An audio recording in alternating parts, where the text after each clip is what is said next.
ever crack open a textbook and just kind of, feel like Neo in the Matrix? Mm. That's kind of how I'm feeling about these excerpts from Mathematics for Computer Science. Yeah. Proofs and sets and like, whoa, looks intense. Yeah. It's a good thing we've got an expert to break it down with us. Oh, it can definitely seem pretty intimidating at first, but the cool thing about this approach to math is like it's all about building arguments really carefully, step by step. Okay. Constructing like a skyscraper, but with logic, brick by logical brick. Okay, a logical skyscraper. I like that. But where do we even start with these mathematical proofs? So the foundation really lies in knowing exactly what you're trying to prove, right? Okay. The authors, they really emphasize how important it is to have super clear definitions. Right. And using those logical formulas just gets rid of all the ambiguity that we're used to in everyday language. Yeah, because saying something in the math world, it's obvious that doesn't really fly too well. No, not at all. Not in this world. Okay. In a proof, every single statement has to be justified. Right. And you do that using axioms, Okay. which are those fundamental building blocks, Yep. or even using statements that have already been proven before. Okay, so it's all about making this chain of logic, like no room for doubt, but it can get really complex. How do mathematicians keep these proofs organized, especially when they go on for pages and pages? Okay, so imagine you're trying to build a skyscraper, but you can only use these tiny little bricks, Yeah. right? You'd probably want some bigger pieces to help organize everything. And that's where lemmas come in. They're like mini proofs inside the main proof. They break down these complicated arguments into more manageable pieces. So like prefabbed walls for our logical skyscraper. Okay, makes sense. But I got to ask about this pigs flying example in the text. It says, if pigs fly, then your account won't get hacked. Is mathematically true. Is my online banking really that secure? What's going on here? It's a perfect example of how different mathematical logic can be from like our everyday intuition. Right. So in this case, the statement's considered true because the hypothesis that if pigs fly part is false. And in logic, if the if part of an if-then is false, the whole thing is true. It doesn't even matter what comes after the then. So it's not really about my bank account being safe. It's about how the statement is put together. That's kind of wild. It really is. It's like brain twisting. And that's what's so cool about it. We're seeing how powerful, precise language and logic can be. And this leads us to truth tables and propositional logic. Super important stuff in computer science. Okay, let's dive into that. I've heard of truth tables. Aren't those charts that help you figure out if a statement is true or false? Exactly. Okay. They let you analyze these complex logical statements systematically by looking at every possible combination of truth values. It's like a logic flow chart for computer programs. Flowcharts, now you're talking my language. Yeah. But how does this all connect to computer science specifically? Okay, well, think about it. At the most basic level, computers operate using logic gates, which are like tiny switches that can be on-N or OFF, 1 or 0. Okay.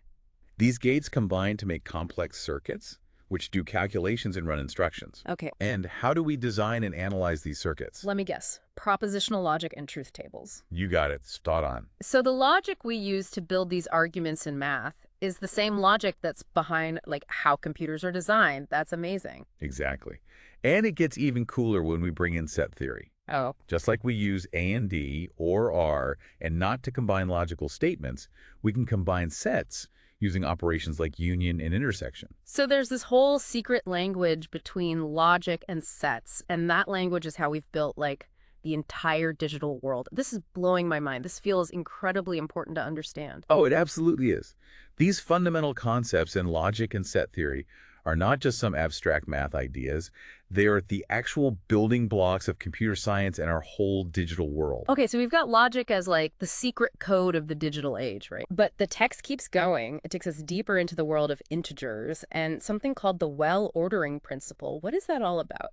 So the well-ordering principle, we call it WOP for short. Okay. It can seem kind of obvious at first, Okay. but it's actually behind a lot of proofs. Okay. Basically, it just says that every set of non-negative integers, as long as it's not empty, has to have a smallest element. Okay, so like if I've got a bag of jelly beans, I mean, a set of positive whole numbers, there's got to be a smallest one.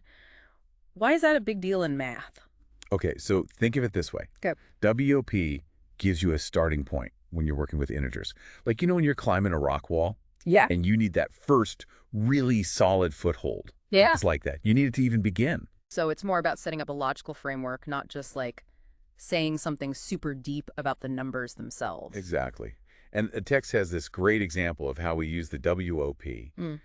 proving the formula for the sum of consecutive integers. Right, right. Like 1 plus 2 plus 3 all the way up to some number n. Yeah, okay. It's one of those things that seems obvious. It does, yeah. But the WOP lets us prove, without a doubt, that it's true for any number of integers. Proofs. Gotta love them. Speaking of things that feel kind of obvious, the text goes into prime factorization, Right. which to me always felt like you're breaking down numbers into their fundamental building blocks, Yeah, that's a great analogy. Yeah. Every integer, if it's bigger than 1, can be written as just prime numbers multiplied together. And just like atoms make up molecules, prime numbers come together to make every other integer in their own unique way. Okay, so prime factorization, that makes sense. Yeah. But then they mention that proving the uniqueness of prime factorization, like proving it's unique, that's surprisingly hard. What makes that so tricky? Think of it like you're doing a jigsaw puzzle. Okay. Showing that you can always put the pieces together to get the full picture, Yeah. that's like proving a prime factorization exists. Okay. But proving there's only one way to put the pieces together, that's the real challenge. So finding a way to factorize a number, maybe that's not too bad, but proving it's the only way, that's the real brain twister. That sounds like it needs some serious mathematical creativity. It really does. You got to use the well-ordering principle in a really clever way to show that no matter how you factor a number, you'll always end up with the same prime factors. That's wild. We started with just talking about the smallest number in a set, and now we're talking about the unique fingerprints of all integers. It's amazing how these concepts build on each other. It is. It's like this journey through math. Just when you think you've got a handle on something, it opens up to something even more mind-blowing. Speaking of mind-blowing, the next thing in the text is a real doozy. They're saying not all infinities are equal. This is where I feel like my brain needs a software update. Yeah. It's a tough one. It really challenges what we think we know. We usually see infinity as this one huge, endless thing, right? Yeah, But mathematicians have actually shown there are different sizes of infinity. Okay, so walk me through this one. How can there be a bigger infinity than another infinity? Isn't it already, infinite? It sounds crazy, I know. But try to imagine this. You're trying to count all the natural numbers, 1, 2, 3, and so on. You could just keep counting forever. Right, theoretically, yeah. Now imagine trying to count every single point on a line segment, even a tiny one. Oh. You'd have infinite points, and you could always fit more and more points between any two you pick. Okay, yeah, I think I see that. But how do we know that infinity of points is bigger than the infinity of counting numbers? It seems kind of impossible to compare them directly. And that's where it gets really cool. Mathematicians, they've come up with these ingenious ways to compare infinities. And one of the most famous ones is Cantor's diagonalization argument. Basically, what Cantor did was he proved that there's no way to match up the natural numbers with real numbers perfectly. That's all the numbers you can put on a number line, fractions, decimals, everything. So even though both are infinite, you can't pair them up perfectly. So that means the infinity of real numbers, it's fundamentally bigger. Wow, okay, my mind is officially blown. It's a lot to take in, and it has some really profound implications, especially in computer science. Okay, yeah, tell me more about that. How does this connect back to computers? Think about it. Computers, they work with those distinct values, ones and zeros, right? Really? Like bits. And you can combine those to represent numbers. But there's always a limit to how many different numbers a computer can actually represent. Because of the whole limit on bits. Exactly. And that's where these different sizes of infinity really come in. We can think about these giant infinite sets in math, but computers, Yeah, they're finite machines. They can only handle so many bits, right. which means there are concepts, like this whole continuum of real numbers, that they can only ever get close to, never actually fully grasp. So even though, in theory, there are infinite numbers between just 0 and 1, a computer can only work with a tiny piece of that, a finite subset. There have to be limitations because of that, right? Absolutely. Yeah. This is why understanding these different sizes of infinity matters. Yeah. It shows us the inherent limits of computation.